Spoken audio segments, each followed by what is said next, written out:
Well, you consider this. You see this particular tag, a logo as it were, just about everywhere you buy groceries. But evidently, we needed a Richwoods graduate to help us decipher exactly what that green and white USDA organic means. Stay here for details.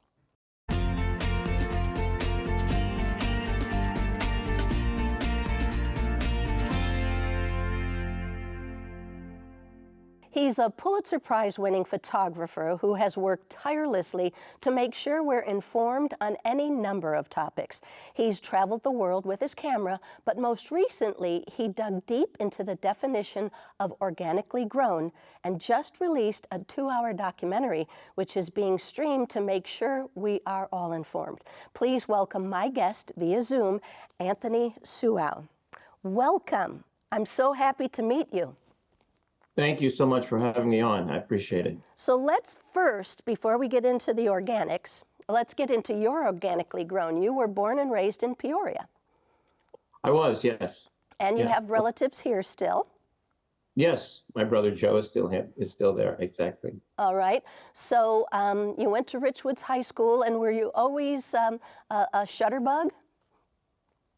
I was a photographer for the high school newspaper. That's where I started, and it just went from there. I continued all my life and ended up going to college to study that at RIT in Rochester, New York, and then my first job was with the Chicago Sun-Times, when it was in its heyday with Mike Royko and characters, and then I went to the Denver Post for a few years, and won a Pulitzer there, and ended up moving to New York and going freelance and working for Time Magazine and National Geographic and basically traveling the world. And that eventually, you're so socially minded. Were you always in high school too? I mean, you were, into photography, but you were picking up that things weren't always what they seemed to be?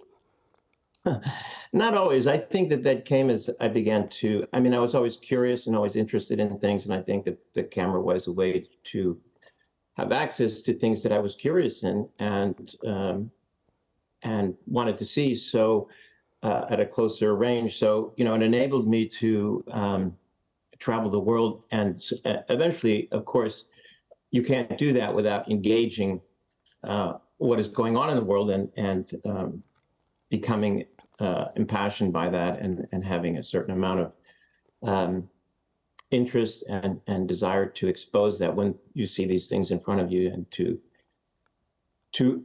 relate them to the outside world, And to capture it, because, they say every picture tells 1,000 words, right? Sums it up. And so you had you lived in Europe for a while.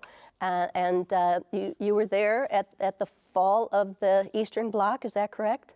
The fall of the Berlin Wall, yes, correct. I happened to be living in Paris, France at that time, and there was sort of rumor the wall was going to come down. I remember I had an agent in New York, a photo agent, who said, "Listen, this is probably the biggest story of your life." And because I hesitated to go, I had other things going on. And I said, okay, I just jumped on a plane, went, and it all happened in front of me. So yeah, I ended up capturing some dramatic moments there that ended up being published both in National Geographic and magazines all throughout the world on that particular story, right? Were you just amazed at the way that you were able to be at these historical moments and capture them? I mean, did you ever dream when you were growing up in Peoria that something like this would happen? I did, yeah. I always looked out the classroom window. I guess I was not the best student, wondering what was going on out there, and I always wanted to explore that and be able to travel around freely in the world and see what was going on. And I very much enjoyed photography and taking photographs, so it enabled me to do that and for many years and be at what were probably some of the most important events in the history during my lifetime. So you've produced several documentaries. This is the first one that you have directed, is that correct?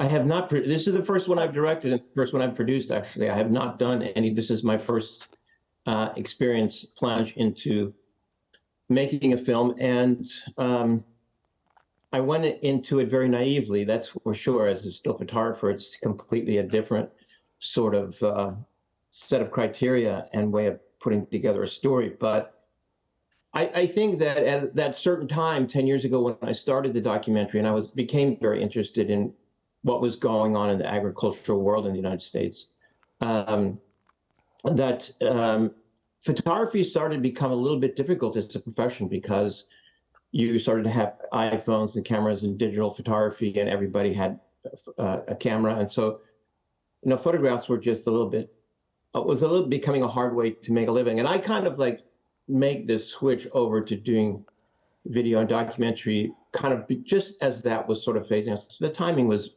very good.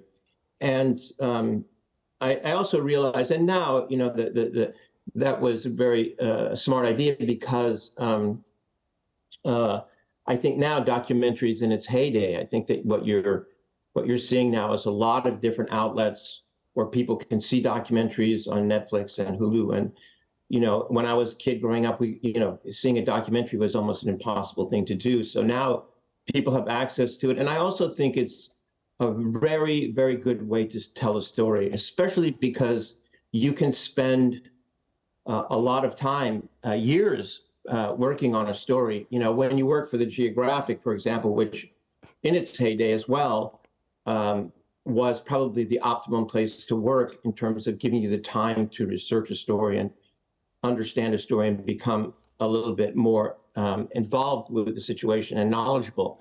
And that set of criteria was great. And what I learned at the Geographic was there was a tremendous effort on fact checking. Before anything was published, they had to check the facts up and down. They would drive you a little crazy, to be honest, with the fact checking. And so you walk away from that, but you have inherently that education at that point to go on. And when you go out and do a documentary, then you have that sort of strict presence that you have to really be factual at what you're doing, and everything has to be checked and double checked. So, but to be able to spend 10 years on a topic, you really are immersed in that topic. You become a total expert to a certain degree on that topic. I'm not a farmer. I'm not a scientist. I'm a consumer. And that's what, drove my interest in the in the first way place. to present the story. Because I was living in Europe for 20 years, and I moved back to the United States in around 2008. And I started to eat the foods that I ate when I was growing up in Peoria back in the 60s and 70s, which was amazing food. And I started to take on weight, and I started to get sick on a very regular basis. And I really didn't understand what was going on.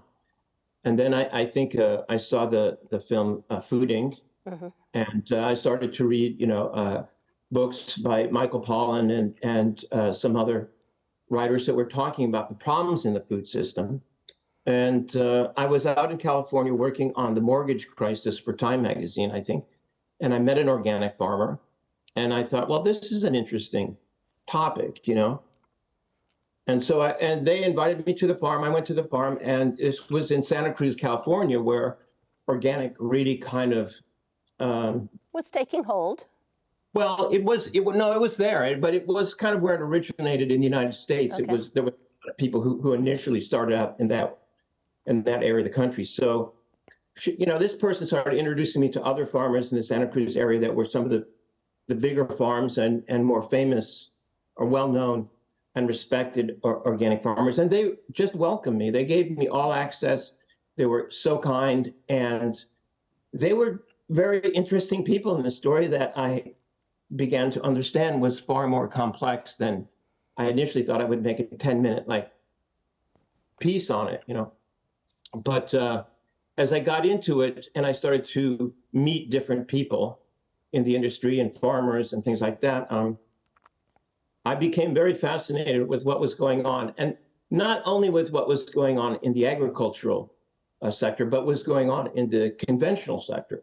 Because to understand organic agriculture, you had to understand conventional agriculture, what it wasn't, because organic has its set of criteria. And a lot of that criteria is saying, oh, these things that they use in conventional, we're forbidding them. So I kind of had to understand that.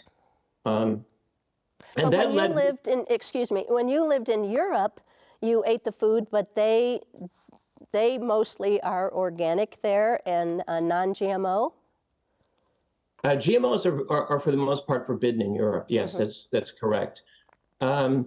Organic to a certain degree, yeah. I mean, the food was certainly cleaner than it was in the United States. I mean, I think that I do know that some of the laws, particularly for some of the pesticides that we use in the United States, particularly atrazine, is forbidden in European agriculture, mostly due to the work of the scientist, Dr. Tyrone Hayes out of Berkeley Institute, who's featured in the film, who presents his years of research on that chemical. And now that chemical is the second most widely used chemical in agriculture in the United States. And from his research, what he found is that it's a very, very heavy endocrine disruptor. It takes testosterone and it turns it into estrogen. He was able to take African clawed frogs, he exposed them to 1 part per billion of atrazine, which is 1 drop of atrazine in an Olympic-sized swimming pool of water.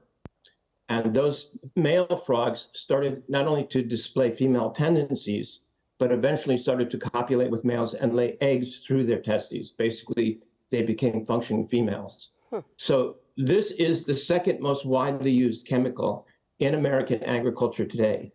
And I've seen it throughout the conventional sector being used very, very heavily. And, you know, I was able to work extensively on a conventional farm near Peoria, Illinois, which is up near Galesburg.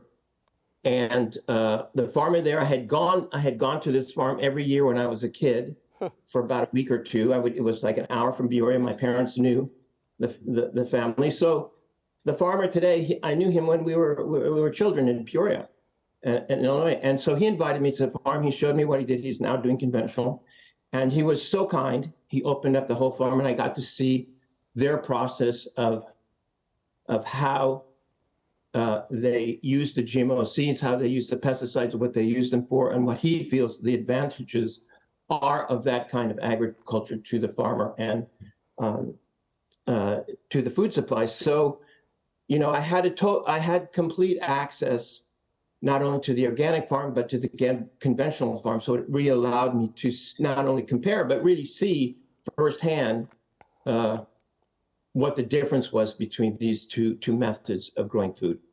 And I believe you said that you shot a lot of this documentary, or many of the scenes were shot here in Central Illinois as well, while you were doing your research and putting. I mean, how many hours went into 10 years worth of your research and videography? Unaccountable amount of time. I could never even calculate how much time I put into it. But yes, a lot of the film was shot in Central Illinois and the Midwest area. A lot of film was shot in California and Florida, upstate New York, Wisconsin. I really traveled. I was in Montana and Colorado, so I really traveled throughout the country. But Central Illinois is a very interesting place because there is so much conventional agriculture going on there. But at the same time, you've got some very interesting organic operations going on. You have, we did a comparison of a big 1,000-acre organic farm about an hour north of the conventional farm in Galesburg. And we compared the yields that they were getting, because, you know, for years I remember hearing the conventional say, "Oh, you need this to feed the world. You have to have these." Right. And the Rodale Institute had this 30-year study, which I spent a lot of time at the Rodale Institute. They were very helpful for the film and very supportive. And they did this 30-year research where they found that the yields were identical. And in years of drought and flood, the organic outproduced the conventional, because in organic, they're building soil, they're building microbiology in that soil, and that helps retain the water in the soil and not let it run off. So there's that difference between the two soils, which helps in drought years and years of flood. So what I found when we went from the farm, the conventional farm to the organic farm, is they had identical yields. The big farm, the big organic farm that was doing corn and soy about an hour north of Galesburg was getting the same yields as the conventional farm. Wow. There's also a great organization in Central Illinois run with someone I interviewed by the name of Dean Crane, who runs an organization where he helps farmers, both conventional and organic, to build their soil and improve their soil practices in their fields. And he's heavily in the film because he's someone that can really help farms, particularly, and has helped many large-scale conventional farms move to organic or more regenerative practices that help them build their soil and move over. So he's an incredibly interesting individual, and his organization at the time it was called AgroEnergy. I think the name has changed since, but this is an amazing organization where you could really get a sense from him what the difference between the yields were between the organic and conventional, what the practices were doing to the soil, and what impact it was having in terms of using those chemicals in agriculture. It's biology versus chemistry. Exactly. And that's the way that the Rodale Institute director opens the film, basically. We're going to look at two methods of science, chemistry and biology. Mm-hmm. And so that's how the film is kind of initiated and is laid out. And we kind of go from there. We look at both methods. But we also, the thing about the conventional is that we don't just show the process of conventional, because it's kind of simple in a way. It's never simple agriculture, but in a way it has its sort of regimented seasons that they spray certain things. Mm-hmm.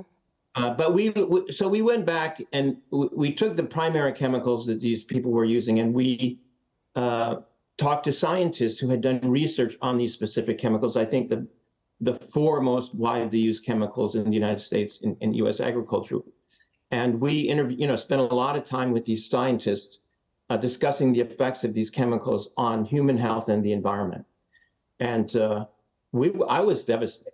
I bet. We did these interviews in 2014, 10 years ago. And I finished the interviews and I thought these guys were crazy. Honestly, I couldn't believe what they were telling me. How could these things be happening? The press is not talking about them. Nobody's approaching it. Knowledgeable. Even the farmers themselves that were using these chemicals didn't understand that these things that these scientists were telling me, because they were very, very intense. And over that 10-year period, I researched their statements. I went back to peer-reviewed journals. Things have come out in the news. Glyphosate which was the primary chemical that people are using in Roundup, was declared carcinogen by the World Health Organization in 2015.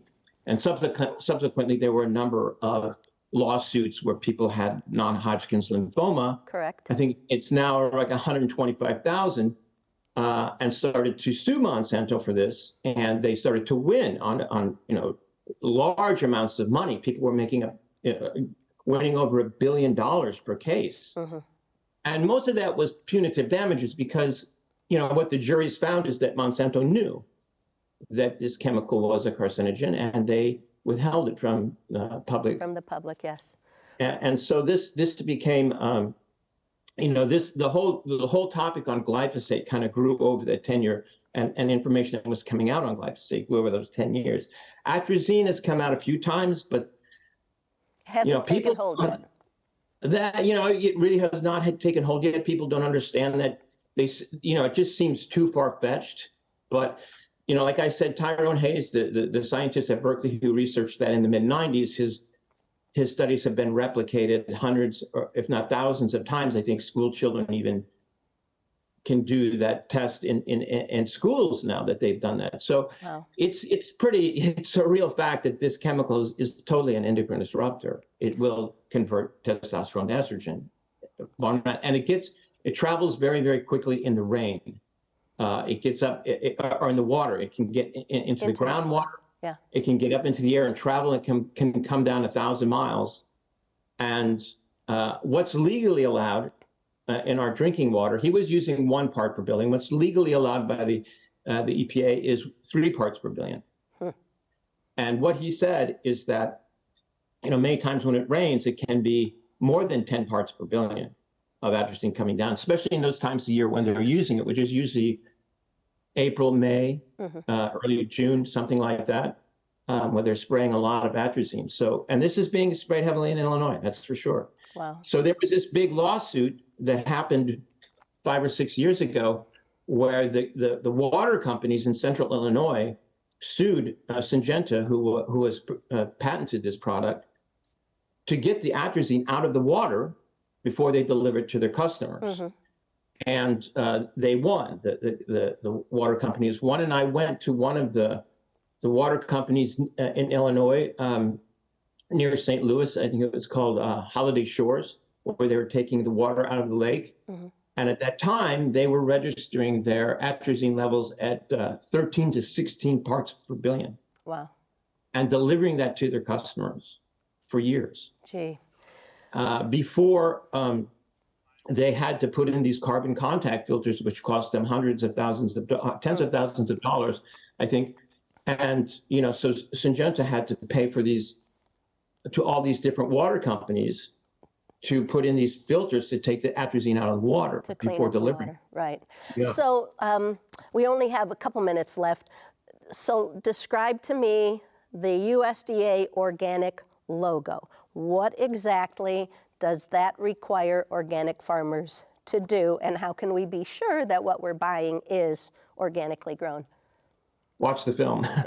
Okay. It's not a 2-minute explanation. It's a little bit complicated. There are several, there is a government agency under the USDA, the National Organic Program, that regulates that label. However, there is something called the National Organic Standards Board, which is between the farmer and the National Organic Program. And it's a federal advisory group made up of organic farmers and scientists and retailers, 15 members that are appointed by the Secretary of Agriculture every 5 years. And they determine what goes in and is allowed and not allowed in organic, this advisory group to the USDA. The main thing that customers should know, that anybody who's buying food and is buying something with that label, is they have meetings twice a year in different countries around the world and around different cities around the country. But you can go as a visitor to any of those meetings. You can participate.